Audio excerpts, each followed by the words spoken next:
अभी परसों बहन जी, आदरणीय बहन जी के एक प्रेस कॉन्फ्रेंस के बारे में आप लोगों से मैं बात करना चाहूंगा। साथियों, आप लोगों ने शायद सुप्रीम कोर्ट का एक अभी जजमेंट आया है SC/ST रिजर्वेशन के ऊपर, शायद आप लोगों ने उस चीज पे ध्यान ना दिया हो, परंतु बहन जी ने प्रेस कॉन्फ्रेंस कर इस पे अपने विचार आप लोगों के बीच में रखे। मैं उनके बात को आप लोगों के बीच में समक्ष में रखना चाहूंगा। साथियों, सुप्रीम कोर्ट का जो जजमेंट अभी आया है, उसके तहत जो SC/ST में जो जातियां हैं उनको रिजर्वेशन देने का अधिकार जो आज तक पार्लियामेंट और राष्ट्रपति के पास हुआ करता था, वो आज उनसे छीनकर राज्य की सरकारों को देने का काम कर दिया गया। साथियों, इससे हमारे सभी SC/ST भाइयों का जो नुकसान है वो आप लोगों के बीच में मैं रखता हूं। साथियों, जब ये जजमेंट दिया जा रहा था तब माननीय सुप्रीम कोर्ट ने सभी राज्य की सरकारों से अपने वकीलों को कहा था कि भाई आप लोग अपने वकील हमारे सामने लाए और अपना प्रस्ताव रखें, अपनी मुद्दे रखने, अपनी बात रखें कि इस जजमेंट पे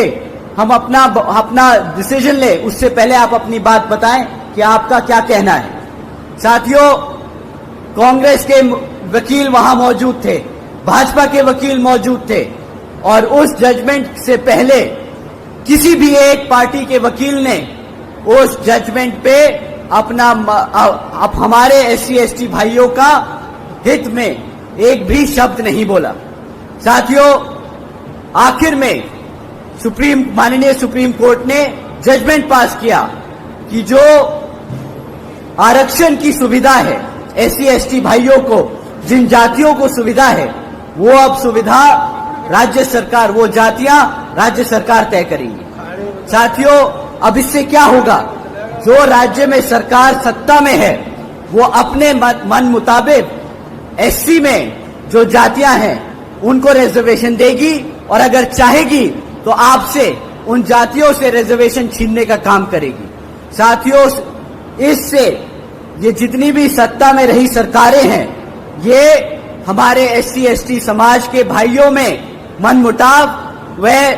आपस में झगड़ा कराने का काम करेगी। ये जिनको चाहे उनको रिजर्वेशन की फैसिलिटी देंगी और जिनको चाहे उनसे रिजर्वेशन छीनने का काम करेगी। साथियों, बाबा साहब ने किसी कारण ये जो ताकत थी, ये जो शक्ति थी, ये पार्लियामेंट और राष्ट्रपति जी को दी थी, परंतु इन कांग्रेसियों और भाजपा के लोगों ने जानबूझकर ये डिसीजन अपने हित में कराया है ताकि वो आपका रिजर्वेशन छीनने का काम करे। तो साथियों, जब ये कांग्रेसी और भाजपाई आपको लाल किताब दिखाकर बोलते हैं कि हम कॉन्स्टिट्यूशन बचाने आए हैं, हम संविधान बचाने आए हैं, तो साथियों, ये ऐसे जजमेंट पास कराकर आपसे आपके हक को छीनने का काम कर रहे हैं, आपके हकों को छीनने का काम कर रहे हैं।